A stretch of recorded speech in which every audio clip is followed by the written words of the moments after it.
Yebo kunjalo ingosi umAfrika nenkolo iyaqhubeka sakhuluma ngomlando wengonyama ke ucetshwayo kodwa ke namhlanje dokotela ngifunda okuningi kakhulu ukuthi kanti lokhu kunywa ngendawo yaseBhulwa nje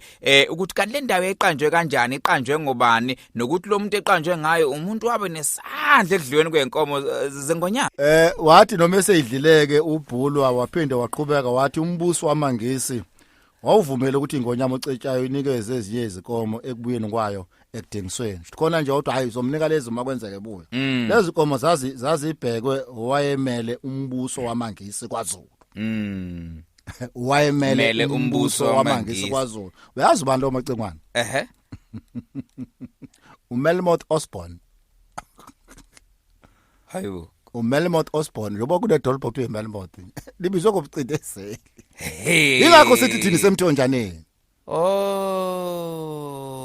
madoda ama ushintsha nje phela ushintshe nalo NO lo ngoba wena lo NO uthi uMelmoth uthi Osborne ngoba kuthiwa NO nje eyade idlalwa ngathi macengwana kodwa ke ngoba singena kusihlengela singene emkhulekweni sishaya unkatha sivula unkatha sikhulekele lezi ezingcenye zobuchopho ebengizibalekelela viki macengwana lezi ezingcenye zobuchopho zalela viki abantu boyikhulekela ngoba yizo lezi ezivula lamashalofu la hippocampus le engakhuluma ngayo cerebral cortex le kwimemory iyo ama medial lobes lana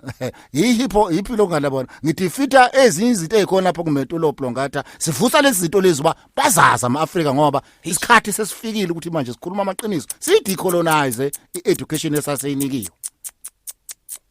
noma ukhona phela abayincomayo bathi hayi right yabo ukuthi nje isigcine sezigqila nje ezibukayo wena uma ubuka eglassini ubuka ngale ucabanga ukuthi nawe ngale kanti wena useglassini uthi uyathathela ingqubuze ngesipoko kuyona eglass ngoba lokho ngale kuvinjwe eglass wena ucabanga ukuthi kodwa okwakho ngoba yabo uze uthi uthathele uyakhona ufike ukuthi ngqubu ngesiphongo bese ubona hayi akona okwakho hey dokotela hayi kunzima wona ke uMelmoth Osborne lona ke oqanjwe ngaye uMelmoth macingane uyena lokhu ngana wayemele uhulumeni wamaNgisi kuze kofika oshayo owahlangana nethimba elalibuyise ucetshwayo emthonjaneni mhla zingu29 kuMasingana